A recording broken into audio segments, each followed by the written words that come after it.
Bonjour à tous, bienvenue pour ce temps de partage biblique.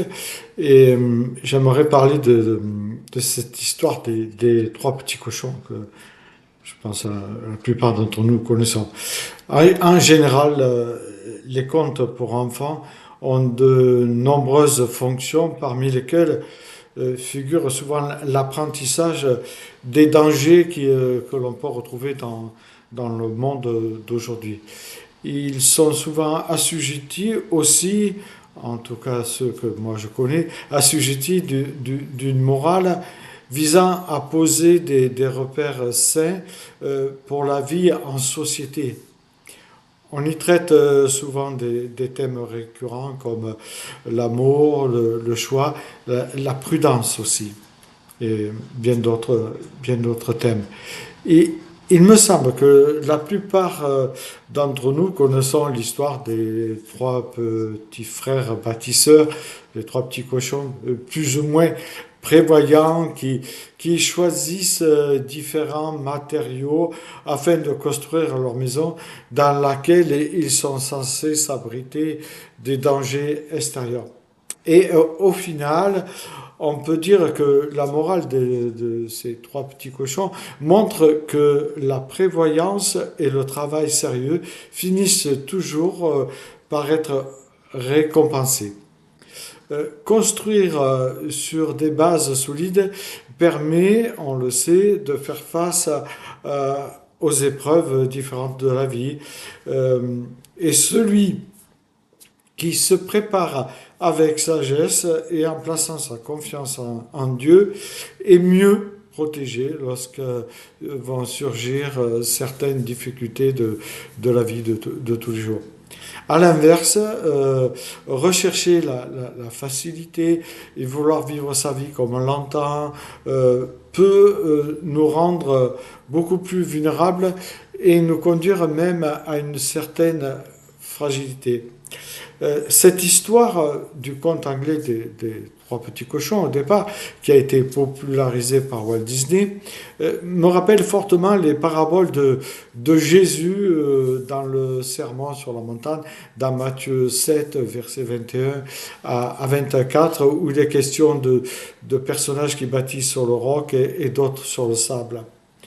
Et moi, là, j'ai trouvé un parallèle moral qui est pour moi, en tout cas, me semble évident. C'est ce cochon qui construit sa maison en briques ressemble à l'homme sage dont parle Jésus, celui qui édifie sa maison sur une base solide, qui ne s'est pas contenté, on pourrait dire, de lire la parole, de la sonder, mais qui a demandé l'aide de Dieu pour la mettre en pratique tous les jours dans sa vie.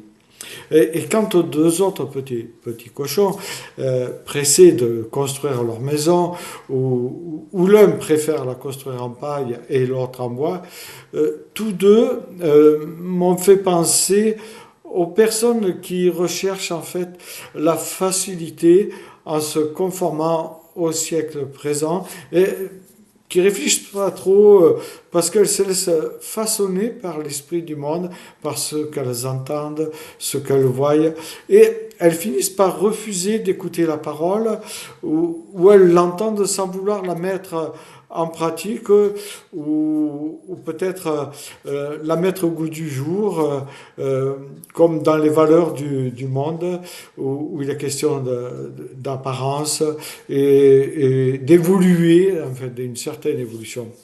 Et quelque part, je dirais que ces personnes construisent sans trop se soucier de la solidité de leurs matériaux.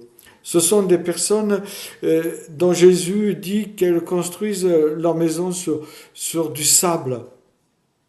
Et malheureusement, quand arrivent les pluies, le vent, les torrents, c'est-à-dire, on pourrait dire les épreuves, ou dans l'histoire des trois petits cochons, le loup, ça c'est moi qui le dis, la construction ne tient plus, elle finit par s'écrouler. Et construire sur le roc, en fait, c'est refuser de se conformer à notre époque, surtout lorsque celle-ci s'éloigne de la volonté de Dieu. Et l'apôtre Paul, dans Romains 12, 1 à 3, exhorte les chrétiens à ne pas se laisser façonner par les mentalités, les valeurs, les comportements qui dominent la société et les sociétés dans lesquelles aussi se trouvaient les chrétiens. En fait, s'il met en garde les chrétiens de son époque, il nous met en garde nous aussi contre ce système de pensée qui est souvent marqué par l'égoïsme, la recherche de la facilité, la superficialité, la compétition et surtout l'oubli de Dieu ou même le rejet de Dieu. Et en cette période de Noël, on voit comment certains veulent absolument effacer la fête de Noël, les crèches, etc. Ainsi, bâtir sur du roc, par contre, ça signifie choisir une autre voie. C'est pas le chemin de la facilité, mais c'est un chemin où on doit avoir du discernement et se laisser transformer par l'évangile que plutôt par les pressions du monde. Et je terminerai en lisant Matthieu 7, 24 quand même, pour pas rester dans l'histoire des trois petits cochons. Ainsi, celui qui entend les paroles que je dis et les met en pratique est comparable à un homme prévoyant qui a construit sa maison sur le roc. La pluie est tombée, les torrents ont dévalé, les vents ont soufflé et se sont abattus sur cette maison. La maison ne s'est pas écroulée car elle était fondée sur le roc. Et celui qui entend ces paroles et ne les met pas en pratique est comparable à un homme insensé qui a construit sa maison sur le sable. La pluie est tombée, les torrents ont dévalé, les vents ont soufflé. Ils sont venus battre sur cette maison. Et alors, la maison s'est écroulée. Et son écroulement a été complet. Voilà, je vous laisse cette réflexion en pensant qu'elle vous aidera à cheminer avec le Seigneur. Bonne journée à chacun.